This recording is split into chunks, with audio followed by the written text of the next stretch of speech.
Kat Kramer and Karen Sharpe Kramer. Kat is an actress, a producer, an activist, and she was in the web series Child of the 70s, season 3, Carrie was in. And most importantly, Kat created this fabulous screening series called Kat Kramer's Films Yes! The World. It addresses social issues of all types, animal rights, LGBTQ rights, women's rights. So you're on your 15th coming up? No, not quite. I just had, Almost. well, lucky 13, and I did 2, which I said I would never do it for 13 because it's an unlucky number, and someone convinced me it was lucky. So I did 2 different movies, like 3 months apart. Just finished in August. And Teach Your Children Well was one of them. Teach Your Children Well. Yeah. We were the third. The third. Yes. Karen Sharpe Kramer. I'm sorry. Oh, fourth, that's right. Karen Sharpe Kramer, and what can we say? Woo! Yeah! 6-decade career in Hollywood, Golden Globe Award winner for The High and the Mighty, and what else? Producer, you produced 12 different projects, features, shorts, was in Disorderly Orderly with Jerry Lewis. Yes! Yes. Woo! And most importantly, too, is Karen, and Kat's going to cover that too, Karen and met Stanley Kramer when you were shooting Disorderly Orderly and he was shooting Ship of Fools and you were adjoining sound stages. So we want to hear that story for sure. So without further ado, I'll turn the mic over. Thank you. Thank you so much. And then I don't know what the hell she's going to say or what she's going to ask me. Well, I said, can you tell me what you're going to ask me so I know I can answer it? She says, no, I'm just going to surprise you. So I said, okay, surprise me. Better be good. well, I'm going to sit in a minute. I just wanted to thank all of you for Oh, coming yeah. and not being at Taste of Palm Springs, which I know conflicts tonight. So thank you for being here. You can always go there after, right? It's And too I'm hot. going to do a formal introduction. I have a little bio here. Okay, so pretend you don't know me. I won't. Karen Sharpe Kramer was an acclaimed actress for 20 years, I think even more than that. She's a Golden Globe winner, an Emmy nominee, and a guest star in over 90 television shows and 12 motion pictures. Wow. Let's hear it for that. She is also a renowned pioneer of live television. Woo, keep it going. Remember Live? Any of you? Life magazine called her the busiest actress in television during the early 1960s. And in her personal life, Karen married legendary filmmaker Stanley Kramer, Yay! my father, and gave up her acting career and worked alongside her husband as a producer. She has come back out of retirement, though we co-star together in Fate's Shadow and Fate's Shadow, the whole story, but that's for another time. Their first collaboration was the film Guess Who's Coming to Dinner, starring my godmother and namesake, Katharine. Continued until his retirement. Karen established her own production company with her 2 daughters. That's me and my sister Jennifer, who's not here tonight, but let's give a round of applause. Yay! Called K&K Productions, Inc., where she has produced and or executive produced 8 films, as well as a box set with Sony Pictures of the Stanley Kramer Film Collection, and she co-produces Kat Kramer's films that changed the world, and other live events. We've been doing a lot of them. She established the Stanley Kramer Award at the Producers Guild of America. 20 plus years of that, correct? Yay! And the Stanley Kramer Award for directing at UCLA, and the Stanley and Karen Kramer Social Justice Award at the African American Film Critics Association. Woo! Karen has received many social justice awards herself, most recently the first Unity Award from the Women's Image Network, and a Lifetime Achievement Award from the AFCA Awards Gala. And she has several film and TV projects in development, and we're doing a bunch through K&K this year and into eternity. So there she is, folks. Woo! And I'm only 2. I'm gonna surprise you. How much I've accomplished since I was only 2 years old. Okay. Okay. So, Water. go ahead. I don't think I can sit, guys, but okay. All right, okay if I stand. So I'm going to surprise you. Okay, I told you. First of all, you haven't seen, how many of you have seen the episodes? The pilot episode of I Dream of Jeannie. I've seen it. And episode 4. We know there's some big fans here. Come on. I don't know if my father had ever heard or watched I Dream of Jeannie. The closest he ever came to a genie was a song called I Dream of Jeannie with a light brown head. And that's not my real voice, right? Or Katharine Hepburn would say, oh, you're on that Jeannie show. Anyway, the first question I have is, talk a little bit about how you became involved, and did you have a backstory for your character of Melissa Stone? Okay, so how I got involved with I Dream of Jeannie. I had been working consistently for about 15 years, I guess. And I come from Texas. My family is in Texas. But I'm a Democrat, okay? Don't get me wrong. Don't get me wrong. So was my family. Hard living there, being a Democrat. Still is. My father, all of a sudden, just died. He was only 50 years old. Wow. And I am an only child. So I went back to Texas to settle the estate, which took me about a year. So when I came back to Los Angeles, having worked all those years, nobody was interested in hiring me. I can't figure that out, can you? But anyway, they didn't want me. So I was having a very difficult time, and I went to an event at Screen Actors Guild. And I happened to sit next to somebody I didn't know, but I knew who he was. His name was Gene Nelson. Now some of you will know who he was. He was a great singer, dancer mainly, mostly in light comedies and musical numbers and things like that. Oklahoma. And married to Miriam Nelson. Married to also a choreographer, and later worked with Katharine to choreograph some of her shows. So Gene said, are you having trouble going back to work? And I said, yeah, I am. He said, I've got a job for you. I said, you do? He said, yeah. It's my first directorial debut. And he said, so I would love it if you would play this part of Melissa, whatever. I said, and who's playing the lead? And he said, Barbara Eden. I said, oh, I know Barbara. I said, look, honey, that's very sweet, but I don't play second leading ladies. And he said, but Karen, I really need you. So I said, okay, but I want to tell you something. If it sells, I'm not going to be there. So however you do this, just know that if it sells and it's picked up, more than often they don't pick up a pilot. Sometimes they do, but most of the time they don't. So I didn't think much about it, did the show. And then they called me and said, well, we picked it up, and we would like you to continue. So I went to Sidney Sheldon, who was the showrunner of I Dream of Jeannie. And I said, Sidney, you know, I told you I'm not going to do this. And I said, I know people think I would be crazy not to, but I don't want to play a second leading lady. You know, I'm always having to be the heavy, and I don't want to do that. So I said, write me out. So he said, okay, and then he sent me the script and said, if you don't like it, I'll rewrite the whole thing. So I read it and I said, no, I like it, this is just fine. So I did the show, and then Jerry Lewis called me and said, I've been trying to get you for one of my films for how many times now? I said 3 times, Jerry. And he said, I'm going to give you an offer you can't refuse. I'm going to triple your salary. Edith Head's going to make all your clothes. I really want, I said, can I be funny? He said, no, you can't be funny. I said, I know, I always ask you that. You never let me be funny. I just want to be a straight lady to you, but okay, I'll do it. And of course, I did that movie, and that changed my life anyway, because then I met Stanley, and we were married about a few months later. Anyway, that's how I got I Dream of Jeannie. So it's a little longer story than I thought it was going to be, but that's how I got I Dream of Jeannie. And actually, the funny part of it is, because of the fact most of us were always working, and the show was usually on around 8 o'clock at night on a weekday, I never saw the show.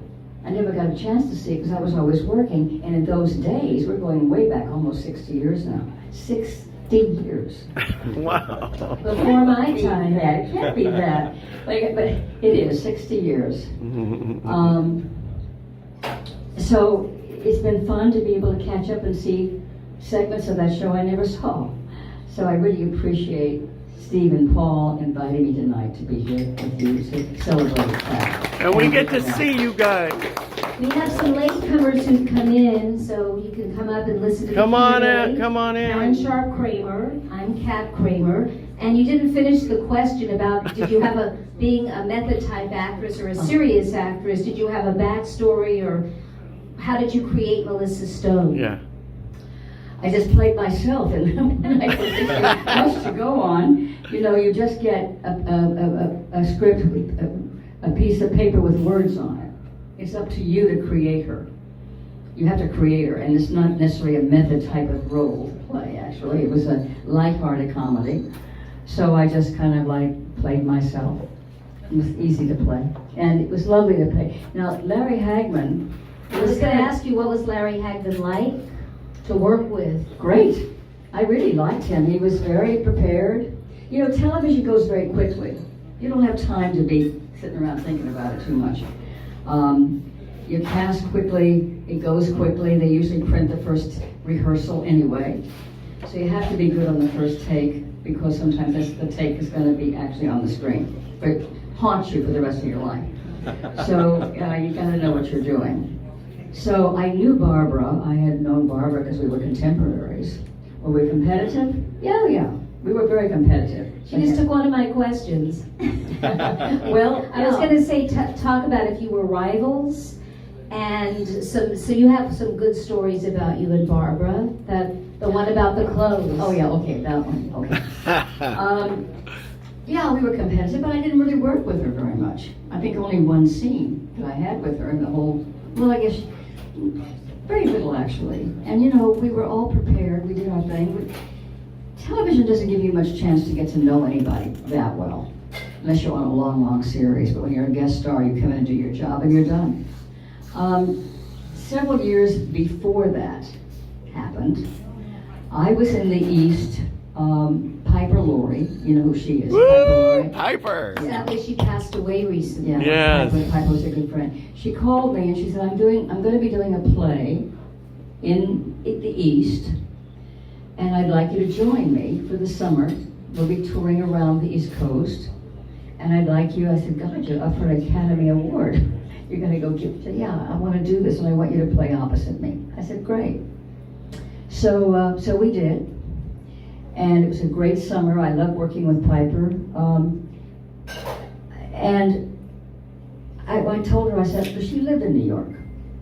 I said, look, I'm going to leave my clothes with you, all my things with you. I've got to go back to Los Angeles. I've got a job, but I'm coming right back to New York because I want to study. I never studied acting. I never had a chance to take the time to study acting. I was always working. But she had made the brave decision many years before that to just leave Hollywood and go back to New York and study. And that's when her great work, I think, came into being. Because before that, she was under contract to Universal. And they were doing costume movies, you know, along with Tony Curtis. He was doing it too. But she became a very renowned, respected actress. So I never got back to New York. So finally one day, I get a call from Piper and Barbara Eden. They said, Karen, you haven't come back and your clothes are so great. Can I borrow that little number to go to the, and can I borrow that? I said, absolutely, girls. I said, go have it. She said, well, we'll send them back to you if you'd like. I said, no, just keep it all. Just keep it all. You can wear whatever you want. So they did. And Barbara always told that story about the fact that she was wearing my clothes. We were the same size, so it was easy. Anyway. What about your wardrobe, your clothes in the series?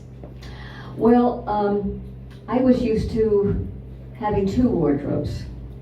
The one I wore in life and the one I wore in film. And sometimes on these quick jobs, particularly if it's just a pilot, they don't always pour a lot of money into it. So I don't always like to work with people that I don't know, and they don't know my taste. They don't. So I actually provided my own clothes, my own wardrobe for for this particular two sessions, two shows. That's how I dressed in real life too. But those were my clothes. And I love seeing it in color because I was asking her like what color was the clothes. Well, it wasn't blue. And that's my favorite. It wasn't blue. They got me in blue and everything I wore. No, it wasn't. Some was yellow, some were beige. Okay. So, do you remember where you filmed? Yes, all of it. The old Columbia Pictures.